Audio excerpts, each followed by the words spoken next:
옛날에 그 성당에는 지금도 가면 기둥들이 쫙 이렇게 있어요. 그 기둥들이 있는데 예배적으로 기둥을 세우는 이유가 있답니다. 왜냐하면은 기둥 뒤에 숨으라고. 우리 교회도 2층에는 기둥들이 딱 있거든요. 그러다 보면 예배를 드는데 강대상에 보면 딱 사각지대 이렇게 기둥 뒤에 숨은 분이 있어요. 근데 굳이 이렇게 이제 누가 끝날 때까지 궁금하잖아요. 누가 자꾸 이게 더 보게 돼요. 그러니까 더 클로즈업 되니까 기둥 뒤에 숨지 않기를 바랍니다. 그러나 한편으로는 그렇게라도 나의 어떤 그런 상황에 여의치 못함을 고백하며 예배드렸던 그런 역사가 교회 건축 속에 있어서 좀 그렇습니다. 그래서 오늘 또 그 장면을 하나 보는 것 같아서 생각이 났습니다. 자, 우리 유사랑과 서로 인사하겠습니다. 은혜 받읍시다. 할렐루야, 은혜 받읍시다. 은혜는 작정해야 받고, 은혜는 준비해야 받고, 은혜는 한 가지가 있는데 토요일 날 저녁에 일찍 자야 받습니다. 토요일 날 저녁에 늦게 자면 은혜를 받기 어려워요. 아무리 여기서 뭐 난리를 치고 뭐 마이크를 던지고 뭐 쌩 난리를 쳐도 졸려요. 왜 그러냐면 잠은 부족한데 어떡할 거예요. 그래서 이제 그때는 뵐 수가 없거든요. 그러니까 토요일 날 저녁에 나 은혜 받아야지. 그럼 어떻게 하냐? 토요일 저녁에 일찍 자야 돼. 아침에 맑은 정신으로 일어나 가지고요. 그리고 예배를 향하여 설레이는 마음으로 와서 눈도 작지만 이 목사를 좀 보겠다고 온 건 아니잖아요. 하나님 만나러 온 거잖아요. 그러니까 그렇게 은혜를 작정해야 이렇게 받거든요. 그래서 은혜는 작정해 봤는데 오늘 다 작정된 분들이 너무 많으셔가지고 하나님께서 우리에게 큰 은혜를 주실 줄로 믿습니다. 여러분, 일반인들에게 예수 믿는 사람들은 어떤 사람들입니까? 라고 이렇게 물으면 뭐라고 이야기할 것 같습니까? 우리 사회에 꼭 필요한 사람입니다. 그리고 예수 믿는 사람들이 없으면 우리나라가 무너집니다. 혹시 그런 분 만나보신 적 있습니까? 예수 믿지 않는 사람 가운데 그렇지 않거든요. 대다수 하는 얘기 어떤 이야기냐면 말이 통하지 않는 사람, 말이 잘 안 통한대. 왜 그러냐? 뭐 말을 하려고 그러면 그냥 다 예수님 없어서 생긴 문제야. 맞는 말이죠. 진리잖아요. 인생의 문제는 예수님 못 만나서 생기는 문제예요. 목사가 그렇게 가르치고 그런 게 여러분 그렇게 들었으니까 여러분도 그렇게 말을 하잖아요. 그러다 보니까 뭔 이야기를 시작하면 다 결론은 다 예수님 이야기로 끝나요. 이쯤 되면 믿음이 굉장히 좋은 사람이거든요. 그 다음에 일방적 주장으로 잡혀있는 사람들이다라고 생각을 하는 거예요. 이게 이야기를 가다 보면 뭐냐면은 일방 통행의 그런 사람들로 이렇게 예수 믿지 않는 사람들은 예수 믿는 사람들을 이미지를 그렇게 가지고 있다 이런 이야기예요. 이게 조금 맞는 이야기 같지 않습니까? 근데 여기서 또 하나 이야기하는 사람 이야기가 어떤 이야기는 이런 이야기입니다. 희한한 것은 근데 자기 이익에 관련된 일이 생기면 양보를 절대로 안 한대. 조금 전까지 전도하고 조금 전까지 뭐하고 조금 전까지 그렇게 하던 사람이 자기 손해와 자기 이익에 관련된 사건이 딱 터지면요, 갑자기 그냥 그 철저하게 자기 중심적인 그런 이익을 위해서는 무엇라도 하겠다 하는 그런 각오로 이렇게 탁 그 날이 서는 이런 모습을 보면서 좀 이상한 거예요. 예수 믿는 사람들 뭐지? 하는 그런 생각이 드는 거거든요. 제 친구가 하나 있었는데 아직도 제가 열심히 기도하는데도 부산에 있는 친구인데요. 고등학교 친구인데 교회를 안 가요. 그래서 결혼하고 난 다음에 제가 이제 예수 믿으라 그렇게 얘기하고 그랬더니 뭐 네가 목사니까 내가 돈 많이 벌면 교회 지어줄게. 근데 아직도 돈을 못 벌고 있어요. 지가 교회를 가야 교회를 지어줄 건데요. 근데 신혼 때 서울에서 살았는데 그 신혼 때 이제 방을 얻어가지고 신혼 살림을 시작했잖아요. 그러니까 그 집주인이 너무 대자대비하고 은혜스러운 거예요. 그래서 할렐루야 막 그러면서 우리 집에 와서 너무 신혼부부에서 새로운 출발하고 돈 많이 벌고 어쩌고 그래가지고 그러더니 교회 가자고 얘기는 교회 근사님이야. 교회 근사님. 그러니까 교회 가자고 다 그렇게 이야기를 하고 그래서 이제 그런갑다 하고 그리고 우리 친구도 목사예요. 막 그렇게 이야기했는데 그 주변에 집값이 올라간 거예요. 집값이 올라가지고 집값이 막 올라가니까 갑자기 방을 좀 값을 올려주든지 시세 30%를 이 보증금을 전세를 올려달라고 하니까 돈이 없잖아요. 그러니까 그걸 올려주든지 방을 좀 비워줬으면 좋겠다 이렇게 얘기하는 거예요. 그래서 우리가 지금 들어온 지가 얼마 안 되고 그러니까 디코드를 지금 어떻게 합니까? 좀 봐주세요. 그랬더니 그렇게 하면 곤란하다 그러면서 내가 좀 힘 좀 쓰는 사람들 알고 있는데 험한 꼴 보기 전에 나가라 이렇게 하더라고요. 저한테 전화가 왔습니다. 야, 대답 좀 해봐라. 교회 건사가 그래도 되나? 막 그러는 거예요. 미안하다. 건사가 아니라 독사다. 자기 손에 조금 딱 걸리니까 여기서 갑자기 독사로 바뀌는 거야. 와, 여러분 이게 일반인들, 우리가 뭐라고 이야기하든지 간에 일반 사회에 있는 사람들이요, 예수 믿는 사람 그러면 가지고 있는 이미지가 이런 것만 있는 건 아니겠죠. 그런데 이게 주를 이루고 있는 상황이다.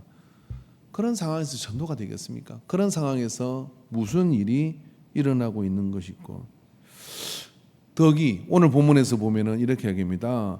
이로써 그리스도를 섬기는 자는 하나님을 기쁘시게 하며 사람들에게 칭찬을 받느니라. 사람들이란 말은 어떤 사람들이냐면 예수 믿는 사람, 안 믿는 사람 없이 그들에게 다 칭찬을 듣는다는 거예요. 근데 그 칭찬을 듣는 게 뭐냐면 덕을 세우는 거거든요. 화평에 힘쓰고 화평의 일을 하고 서로 덕을 세우는 것, 이게 되어야 되거든요. 저는 입버릇처럼 가지고 이야기합니다. 그게 뭐냐면 전도는 태도입니다라고 얘기하는 거예요. 전도를 하는 데 있어서 전도지 안 줘도 태도가 좋으면 사람들은요, 그 사람들이 하는 행동을 따라해요. 세상은 감동에 의해서 움직이는 거거든요. 감동된 태도를 보면 궁금해집니다. 뭐가 궁금해요? 저 사람은 왜 저렇게 남들이 하지 않는 저런 감동된 행동을 할까?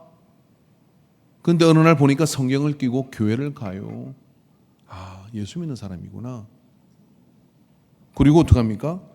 나도 저분이 다니는 교회를 다녔으면 좋겠다. 그런 생각이 들거든요.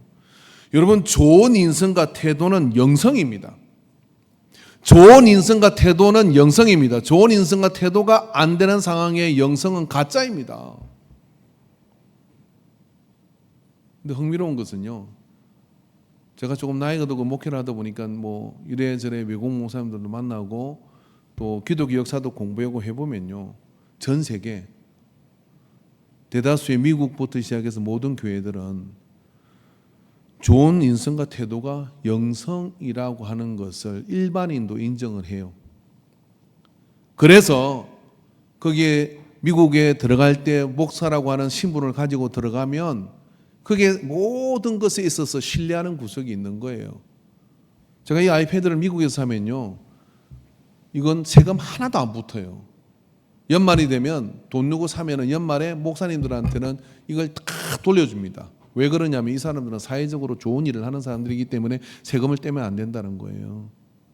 근데 우리는 세금 악소리 못하고 떼잖아요. 왜 그러냐? 일반인들 사람 중에 지 벌어먹고 살라고 하는 것이니까 이게 되는 거예요. 그럼 미국만 그렇습니까? 유럽도 그렇습니다. 근데 그게 믿지 않는 사람, 믿는 사람 상관없이 그렇게 생각을 하고 있다, 이런 이야기예요. 그런 이야기는 어떤 이야기냐면 그 사람들은 좋은 태도와 인성을 가지고 세상을 빛나게 하는 사람들이고 세상을 윤택하게 하는 사람들이라는 인식이 있는 거예요. 그런 사람들을 길러내는 사람이라는 인식이 있는 거예요. 그래서 영성이 있다 하는 얘기는 어떤 성김과 봉사와 좋은 인성과 태도를 가지고 있다는 것과 똑같게 평가됩니다. 그런데 영성이 있는데 이게 안 된다, 그런 시대가 있었어요. 중세 암흑기 시대입니다. 교황과 그들은 칼을 차고서 저 예루살렘과 그 지역들을 다 점령을 하죠. 그런데 뭐 했습니까? 거기서 약탈하고 거기서 빼앗고 그 왼수시간에 아직도 전쟁으로 계속되고 있는 거잖아요.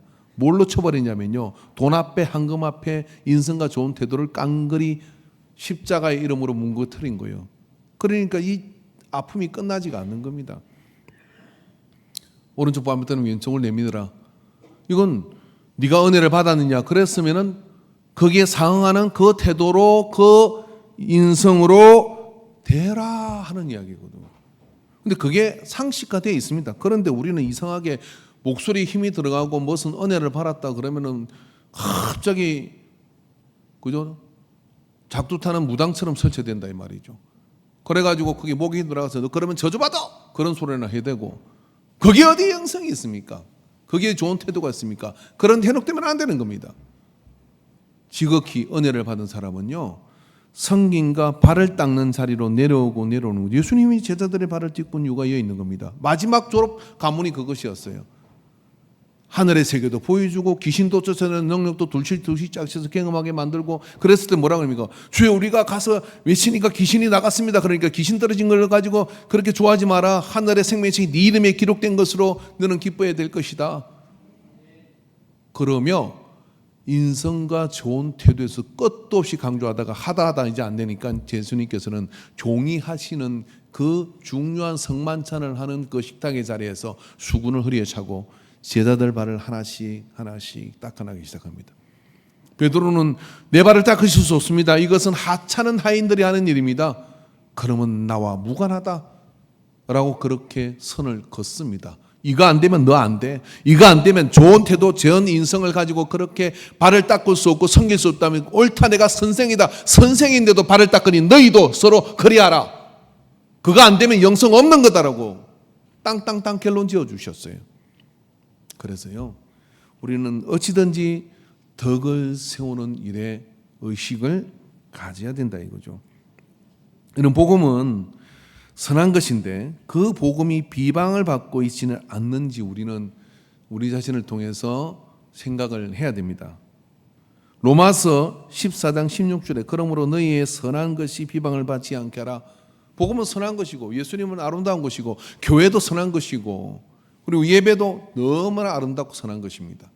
그런데 이게 어떻게 비방을 받을 수가 있나요? 여러분, 우리가 믿는 복음이 잘못돼서 비방을 받은 적이 있습니까? 그런 경우 없지는 않습니다. 어느 정도 있을 수 있겠죠. 그렇지만 그건 주가 되지 않는 거예요. 문화적이고 이해 충돌이 있기 때문에 그런 것인데요. 대다수는 지나가는 사람들이 왜 예수 믿으세요? 저 이 교회 안 가요. 라고 이야기하는 사람들 100명 중에 99명은 이렇게 얘기합니다. 누구 때문에 나는 예수 믿는 게 뭔지 이렇게 알았습니다. 라고 이야기하며 그래서 나는 교회 문 닫아서 마음 닫았어요. 라고 이야기하는 사람이 훨씬 많아요. 그럼 누가 예수님 잘못한 거예요? 그죠? 뭐가 안 됐다는 얘기예요? 그죠? 좋은 태도와 인성이 그게 실종됐다 이런 얘기예요. 누가 실종을 지킨 거? 그러고도 은혜 받았다고 그러고도 영성이 있는 사람이라고 새빨간 거짓말입니다. 그렇게 하면 안 돼요. 그게 저도 포함됩니다. 그런데 은혜를 깊이 받으면 세상이 이해하는 코드를 가지기 시작해요. 나보다 남의 입장을 먼저 생각을 하고 그렇게 되죠.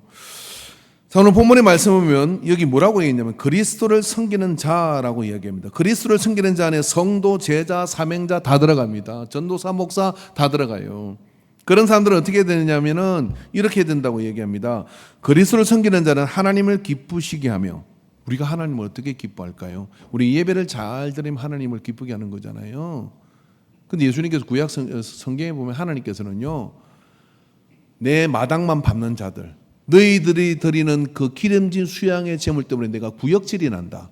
성전문을 걸어 잠그라 라고 이야기합니다. 그들이 누구였냐면 예배를 드리고 그렇게 제사를 드리지만 밖에서는 이와 같이 좋은 태도와 덕을 세우는 일을 하지 않으며 자기 사리사욕을 취하고 욕심을 취하는 그들 때문에 내가 아주 그냥 그 냄새에 머리가 아파서 골머리를 앓는다라고 이거 성전문을 걸어 잠그라 라고 그렇게 이야기하는 본문이 있는 거예요. 신약의 하나님이 다른 하나님이십니까? 아니거든요. 오늘 우리가 예배를 드리며 이 예배를 통해서 우리가 깨어지고 부서지고 회개하고 난 다음에 그게 어디로 가야 되느냐면요, 그죠? 합행케 하는 일과 덕을 세우는 일로 향기를 피우게 될 때, 그리고 얘기하죠. 역시 예수 믿는 사람이 달라 라고 이야기할 때 그 소리를 누가 들으시냐면 하나님이 들으시고 예수님이 들으시고 미소를 지으시는 거예요. 아, 기쁘다 라고 하시는 거죠. 전쟁터는 바로 거기에 있는 겁니다. 예배가 전쟁터이겠습니까? 예배를 통해 나를 녹여내야 돼요. 강파가 나를 깨트려내야 되고요. 그리고 부서지지 않은 나를 깨트려내야 돼요. 그렇게 하고 난 다음에 삶의 현장으로 갔을 때 이런 마음을 가지고 살아야 돼요. 돌을 닦는 사람이 되셔야 돼요. 제가 이번에 어디 갔다 오다가 비행기 내리는데 참 감사하더라고요. 왜 그렇게 착륙하기 전에 앞에 그 스튜디오스가 딱 앉아 있고 우리는 그거를 보게 됐잖아요. 비상문 옆에. 그렇게 딱 좀 그렇게 몇 칸 뒤에 앉았어요. 근데 이렇게 보니까 저 사람도 못 쫓고 나도 못 쫓겠다 싶은데 그 짧은 시간이지만은 고맙다 하는 생각이 들더라고요. 저렇게 뭐 물도 갖다 주고 무슨 음료수도 갖다 주고 기내식도 주고 막 그러면서 이렇게 하는데 너무 고마운 생각이 들어서 한참 저로 뚫어져라 쳐다보고 있었어요. 뚫어져라. 이렇게 민망할 정도. 달 때 볼 데도 없으니까 그냥 쳐다보고 놓을 때 제가 합장을 하고 이렇게 했습니다. 그랬더니 고마운 마음을 가지고 그랬더니 이분이 어떻게 하냐 합장을 하고 뒤에 있는 목사님이 웃어 죽으려고 그런데 이때 어떤 마음이 드느냐면 왜 진상 손님이 없겠고 그런 일이 없겠어요. 근데 이분은 그게 다 박을 미소를 그면서 네 그래요 막 그러면서 또 뭐 주문을 받을 때는 이렇게 앉아가지고 물어보고 프로 언성이죠. 직업 언성이죠. 자 여러분 오늘 우리가요 예수님의 도를 닦는 사람이잖아요. 여러분 그 터미널 근처에서 도를 아십니까? 여러분들 만날 때 포스 보셨어요? 다 와가지고 이러잖아요. 도를 아십니까? 그렇게 묻잖아요.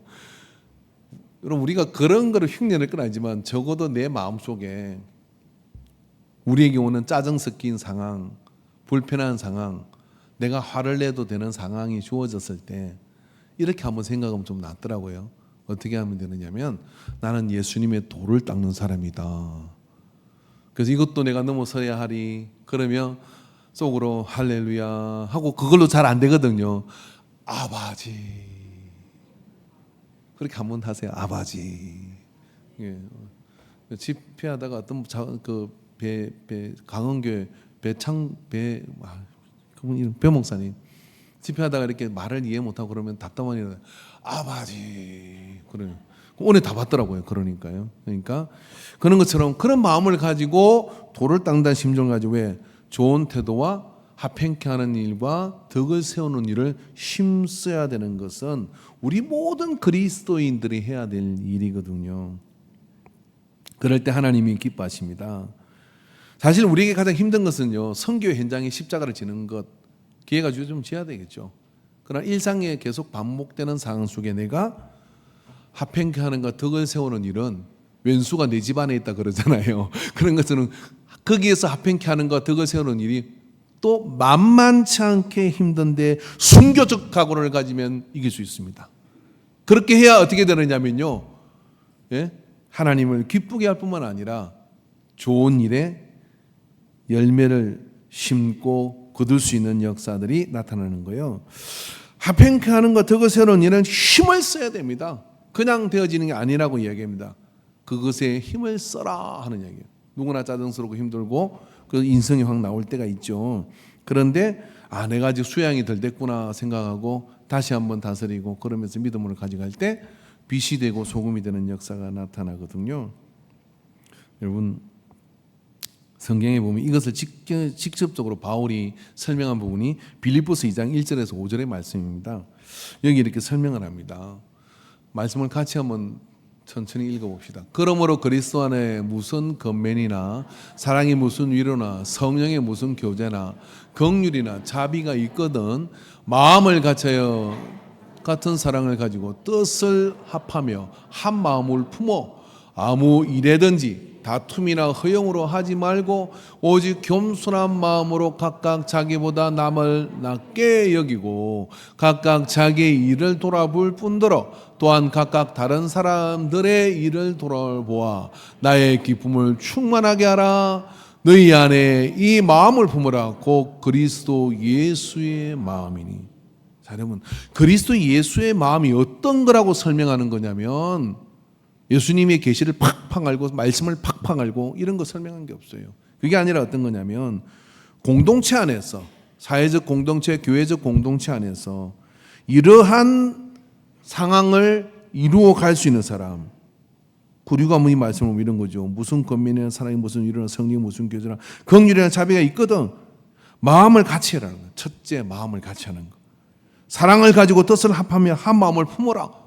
이런 마음 하나 주는 게 쉽습니까? 절대로 쉽지 않거든요. 그런데 그거를 가져야 된다. 그게 뭐냐? 예수의 마음이다.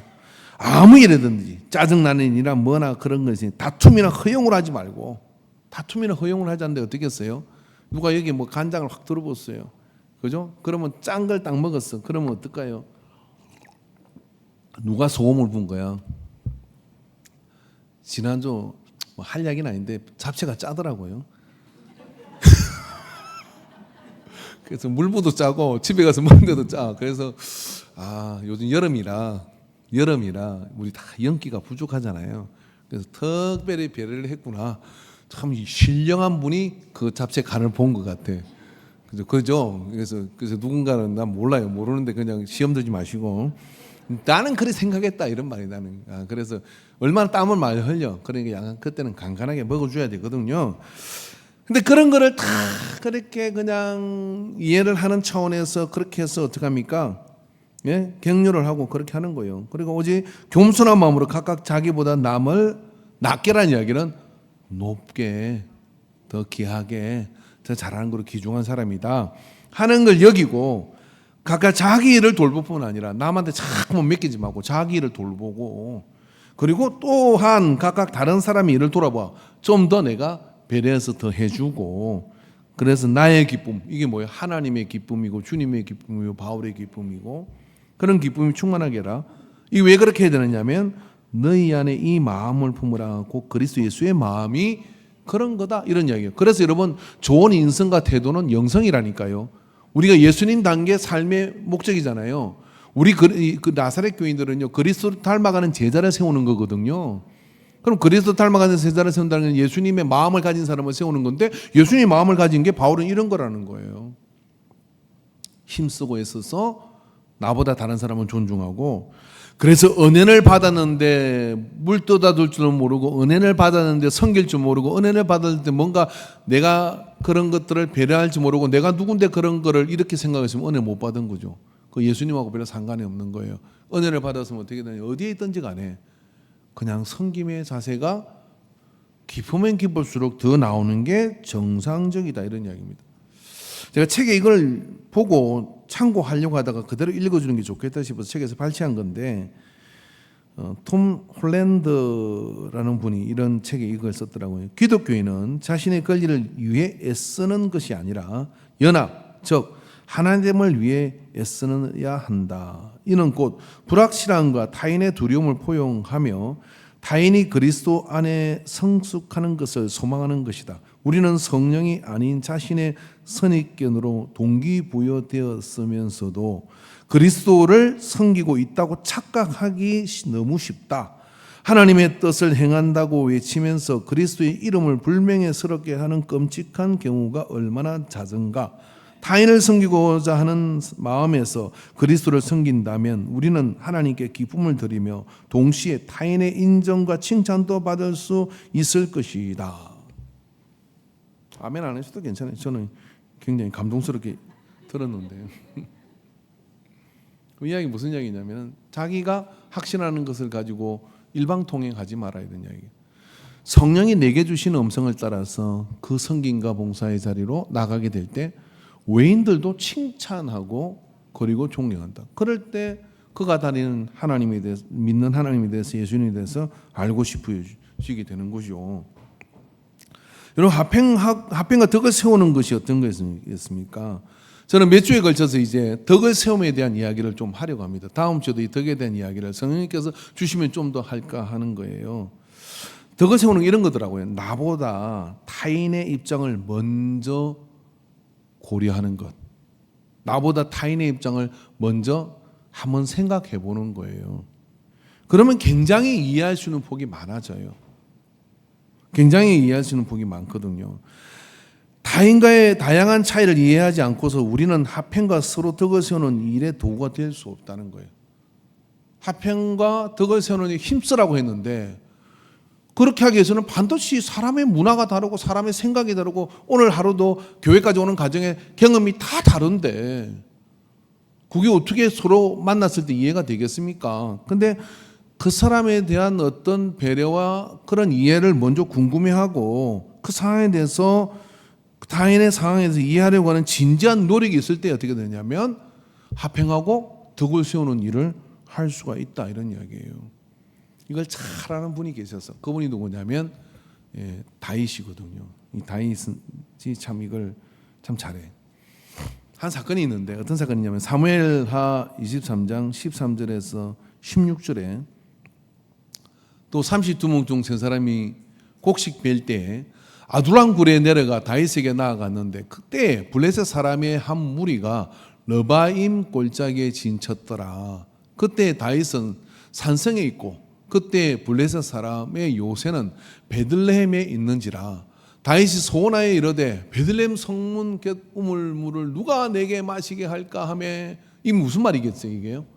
이 말은 어떤 거냐면 저 베들레헴 성에 블레셋 군대를 물리치고 저 성을 정복을 해야 되는데, 우리 땅에 쫓아내야 되는데 누가 저 전쟁의 선봉에 서서 전쟁을 이기겠느냐, 이렇게 이제 마음으로 누가 저 성벽에 물을 마시게 할 거라고 했더니 그 다음 절이 웃겨요.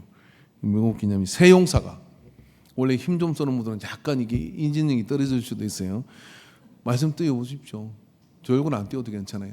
세용사가 블레셋 사람의 진영을 돌파하고, 자 이게 베들레헴 성 앞에 블레셋 군대가 진출하고 있는데 다윗이 저 베들레헴 성문 밑에 있는 우물을 마시고 싶대. 우리 왕이 야 우리 물 떠오자 하고 세 명이 막 말을 타고 팍 적지를 향해 돌파하는 거예요. 돌파해가지고 성 진영을 돌파했다는 거예요. 그냥 뚫고 지나갔어. 지나가고 베들레헴 성문 곁에 있는 우물물을 서에서 가가지고 둘이는 방패 맞고 막 쏟아볼 거 아니야. 그래 막 물 떠 빨리 가지고 가죽좀 물 떠가지고 베들레헴 성에 있는 사람들은 기가 막힌 거예요. 갑자기 돌파오더니 물 떠가지고 그다음에 들고 막 탁 돌아간 거야. 이제 성 정복하라는 이야기인데 이 말을 오해해가지고 물을 먹고 싶다고 그러고 달려가가지고 또 온 거예요. 그리고 돌아갔더니 가지고 다윗에게 왔으나 다윗이 마시기를 기뻐하지 않았대. 내 말은 그 말이 아닌데 성 빼들고 물 마시겠다는 건데 근데 그걸 죽으려고 그러냐 하고 달려갔다 오니까 이 물을 마시라고. 그게 왜냐하면 너의 생명이 이 물하고 비교할 수 있는 게 아니야. 그리고 이 물은 내가 안 마셔도 돼, 그 말이 아니었어. 그런데 그렇게 행한 그걸 보고 어떻게 하냐, 그 물을 이게 기뻐하지 않고 그 물을 하나님께 부어드려 버렸어요. 조금 전에 물 마시고 싶다 했잖아요. 그랬는데 그 말이 아닌데 그렇게 했는데 그 순간 이 세 명이 아둘람구로 내려가서 다윗을 만났는데 뭔가 공을 세우려고 그랬겠죠. 그 순간 어떤 생각이 들었습니까? 다윗은 자기 생명보다 내 생명을 더 귀하게 생각하는 주군이다 하고 생명을 거는 거예요. 이게 삼국지에 나오는 장면 아닙니까?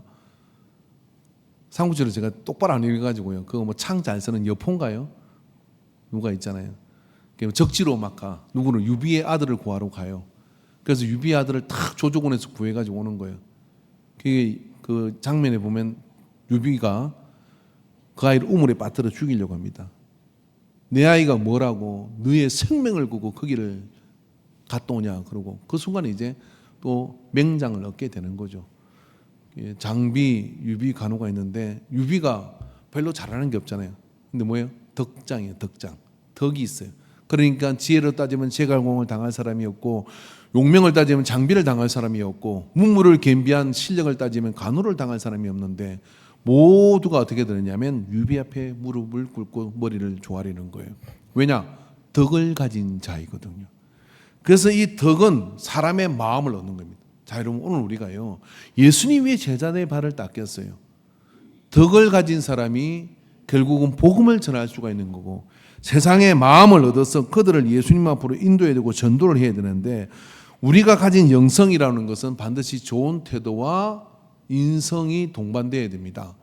그게 뭐냐면 덕을 얻는 겁니다. 덕을 얻는 거예요. 그래서 덕은 반드시 좁은 시야 가지고는 얻을 수가 없습니다. 반드시 어떤 타인의 입장과 이런 것들을 고려하고 그렇게 할 때 거기서 얻을 수 있는 겁니다. 나의 유익보다 다른 사람의 빼앗김을 먼저 생각하는 거죠. 고린도전서 10장 23절에 26절에 모든 것이 가하나 모든 것이 유익한 것은 아니요 모든 것이 가하나 모든 것이 덕을 세우는 것은 아니니. 어떻게 덕을 세우는 거냐? 누구든지 자기의 유익을 구하지 말고 남의 유익을 구하라. 이게 덕을 세우는 거예요. 하다못해 여러분이 식당에 가서 기도하고 밥을 먹을 때는 주의하십시오. 어느 교회에서는지 모르지만 대신방을 하고 온 것 같긴 해요. 그리고 기도하고 밥을 먹고 난 다음에 반찬이 맛있는 게 있잖아요. 그러면 리필을 시키잖아요. 이런 거 반찬 그냥 주는 거 아니잖아요. 그럼 뭐 웬만하면 그냥 주운 반찬 거 먹고 마시고 그 다음에 더 쉽게 먹으려면 꼭 다 먹고 가세요. 몇 번씩 리필을 시켜가지고 나중에 배부르다고 남겨놓고 가요. 그러니까 식당에서 뭐라 그러냐면 예수 믿는 사람들이 오면은 이렇게 얘기한답니다. 메뚜기 떼온다 그런데요. 공짜 좋아하고 그냥 싹싹 훑어가고. 이런 소고기 먹어도 갔거든. 기도하고 먹었으면 나올 때 꼭 그 서빙하신 분들 고기 다 구워주면 팁 주고 나오십시오. 저도 이번에 어디 갔을 때요.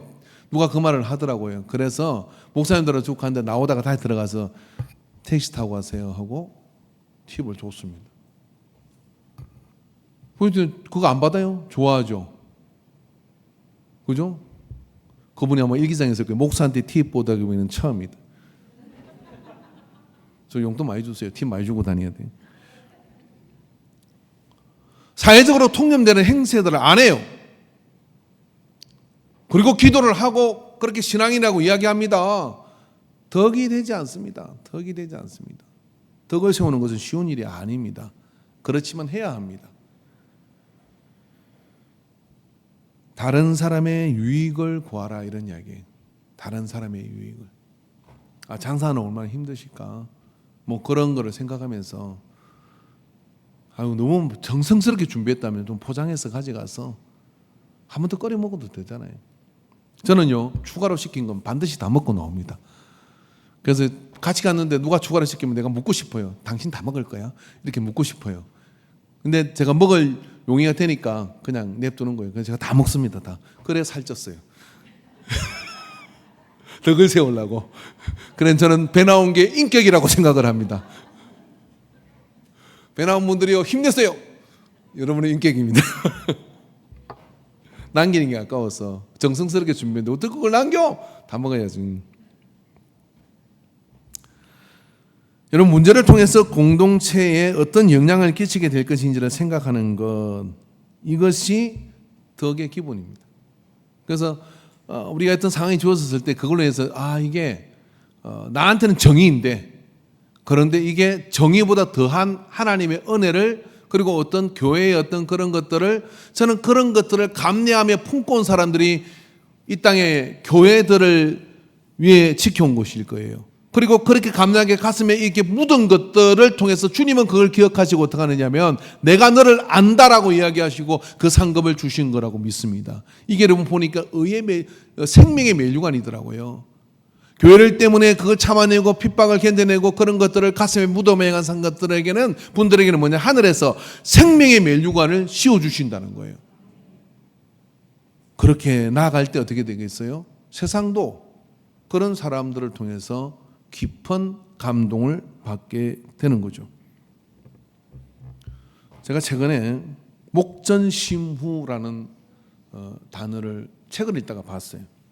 이 책은 원래 일본의 연극을 하는 그 교본에 나오는 이야기입니다. 목전심후라는 뜻이 어떤 뜻이냐면 쉬워요. 눈은 광경을 보고 네 마음은 네 뒷모습을 보라 이런 이야기예요. 네 마음은 네 뒷모습을 봐야 된다 이런 이야기. 이게 그걸 하는 사람의 태도일 때 청중과 세상이 감동하는 그걸 한다 이런 이야기입니다. 근데 인터넷에 목전심후를 치보면 이어령 교수가 딱 뜹니다. 왜냐하면 그 유명한 사진전이 하나 있는데 그 제목이 목전심후예요. 이어령 교수를 생전에 찍었던 사람이 사진전을 펼쳤는데 그 사진전의 제목이 뭐냐 목전심후예요. 그래서 그 목전심후는 그거 외에 다른 게 뜨는 게 없어요. 제가 책에서 발견해 보니까 그거 이더라고요. 저는 오늘 그리스도인들이 이 마음을 가지고 살아야 된다고 생각합니다.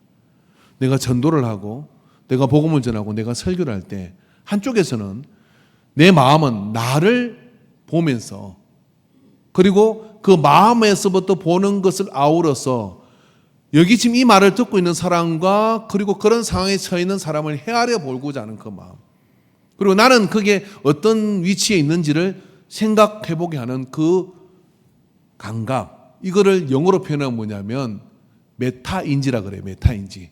이 메타인지라는 게 그런 겁니다. 이런저런 상황을 고려해서 나도 이쪽에 옮겨보고 저기 옮겨보고 그러면서 그걸 되어진 사람이 세상을 리더할 수 있는 리더가 되는 거예요. 그래서 메타인지가 있는 사람이 리더가 되는 거예요. 사무엘 3장 31절에 33절에 보면 다윗이 한 사람의 죽음을 굉장히 애곡합니다. 다윗이 요압과 및 자기와 함께 있는 모든 백성이 이르되 너희는 옷을 찢고 굵은 배를 띠고 아버넬 앞에서 애도하라 하니라. 이 아버넬이 누구냐면 사울 왕의 수석 장수예요. 이 아버넬은 다윗의 맹장이었던 요압과 왼수지간이 된 사건이 있었습니다. 요압의 동생을 아버넬이 안 죽이려고 했는데 그 어떤 전쟁에서 죽이게 돼요.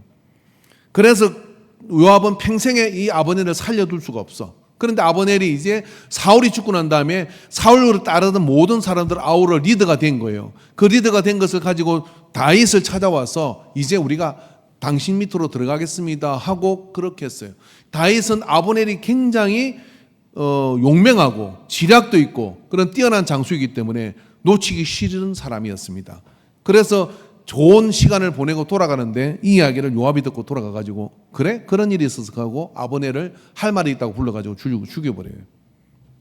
그 소식을 다윗이 들은 거예요. 어떻게 생각하면 전쟁터에서 끊임없이 만났던 반대 장수인데 그가 죽었다는 소식을 듣고 다윗이 땅을 치고 통곡을 하는 겁니다. 일이 잘못된 것 때문에 그런 것도 이런 것도 있지만은 아버넬을 향한 그 마음은 곧 그 나머지 백성들에 대한 마음이에요. 아버넬을 따르는 사람들의 마음인 거예요. 그렇기 때문에 그걸 설파하는 걸 보고 백성들이 어떻게 생각하느냐면 다윗이 죽인 게 아니라 요압이 죽인 거라는 걸 알게 돼요. 이 비슷한 사건이 삼국지에 또 나오죠. 조조가 간우의 장례를 치러줘요. 그게 이유가 그것이었거든요.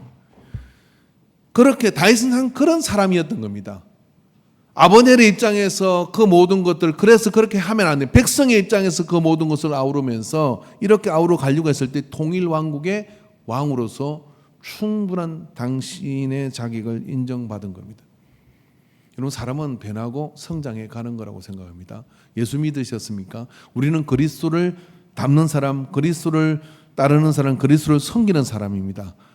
그렇다면 우리는 힘써야 될 게 있는데 그게 뭐냐면 합행케 하는 일과 덕을 세우는 일에 무사람에게 칭찬을 듣는 우리가 되어야 될 줄 믿습니다. 자, 여러분 좀 손해보는 것을 이제 좀 선택을 해보시면 좋고 이번 한 주 동안은 뭐 하셔야 되느냐면 제가 여러분한테 손해보라 했다니까 또 땅 문서 집 문서 그냥 다 제끼지 마시고 한 가지 합시다. 운전하다가 누가 뒤에서 빵빵거리고 앞에서 꽉 끼어들고 그래서 놀래가 따라가서 뭔가 해주고 싶은 이야기가 생기던 것랑 그때 여러분 미소를 짓고 바쁜 일이 있나 보다. 그리고 뒤에서 누가 팡팡거리거든. 한쪽으로 차를 빼가지고 먼저 가라고 이렇게 해주세요. 차를 확 세워놓고 내려가지고 누구야? 막 그래 왜 빵빵거린가 이렇게 하지 말고 우리 여기 있는 이정수 집사의 에피소드를 하나 이야기할까 합니다. 저한테 옛날에 이런 이야기 제가 목사님 옛날에 운전을 엄청 잘했대요. 지금도 잘하죠. 근데 희한한 게 고가를 못 올라가요. 고소공포증이 있었어. 근데 한 번은 막 옆에서 얼쩡거리고 막 걸어들어가서 빵빵빵빵 해가지고 막 차를 옆에 팍 대가지고 창문을 내가지고 아저씨 운전 왜 그렇게 하는 걸 내렸더니 창문을 우행 그랜저를 내리는데 머리를 깎은 분이 깍두기 분이 해가지고 쓱 쳐다보더래. 그래가지고 얼른 도망갔대. 큰일 납니다. 세상 희한한 사람 많아요. 괜찮아요? 원본에 맞게 했나요? 아니면 틀렸나요? 틀렸으면 나중에 밥 먹다 순정하세요. 목사는 약간 부풀리는 건 있으니까. 이번 주는 크락션을 올리지 마세요. 그런 상황에 이걸 누르지 말기. 뭐 누가 사람이 되면 해야 되겠지. 이건 해야 되는데 그런 게 아니라 나한테 열 받겠다고 빵빵거리지 말기. 누가 뒤에 빵빵거리거들라? 오늘 부부싸움 했나 보다. 누가 뒤에서 빵빵거리거든 어디 급한 일에서 가나 보다. 비록 연속곡을 보러 가고 막 그런 것이랄지라도 애가 아픈가 보다 라고 차를 비껴주기. 요거 하나 실천합시다. 할렐루야. 함께하고 덕을 세우는 일을 힘쓰는 우리가 되기를 주의 이름으로 축원합니다. 다음 주 이거 성공하신 분들에게 아이스크림 하나 쏘겠습니다. 오늘 냉장고에 있는 아이스크림 풀지 마세요. 다음 주 쏠게요. 예, 그거 뭐 알아보니까 편의점 5,000원짜리를 하나당 아이스크림 하나 쏠 테니까 예, 한번 크락션 울리지 말기. 그래서 한 번 울릴 때마다 주여 회개하십시오. 두 번 울리면 회개하시고 세 번 울리면 여러분 철학기도 나오셔서 회개기도 길게 하시길 바랍니다. 크락션 울리지 않기. 할렐루야. 예, 우리 기도하겠습니다. 하나님 아버지, 오늘 우리에게 이 한 예배를 통하여 주님 앞에 나가게 하시는 것을 감사합니다. 합행케 하는 일과 덕을 세우는 일을 힘쓰라 그랬습니다. 덕이라는 단어를 가슴에 묻고 내가 나로 인해 교회가 칭찬을 듣고 주님이 영광을 받으시고 나로 인하여 세상이 더 따뜻해지고 또 시원케 되는 그런 은혜가 임하는 삶을 살아가게 하옵소서. 예수님의 이름으로 기도합니다. 아멘. 찬양. 이제는 우리를 살리시려고 지극히 낮은 곳으로 오셔서 나무에 달린 자마다 저주받은 자라고 하는 말씀이 있음에도 그 저주 내가 지고 우리를 구속하신 예수 그리스도의 구속의 은혜와 유일한 아들을 보내서 나 살리자고 보내주신 하나님 아버지의 사랑하심과 성령 하나님의 감화 감동 교통 역사하심이 오늘 참으로 함께하는 일과 덕을 세우는 일에 힘쓸 것을 작정하는 모든 예배자들의 머리에 그리고 가정과 일터와 우리 선교회 위에 있을 모든 예배 위에 이제로부터 영원토록 함께 있을지어다. 아멘.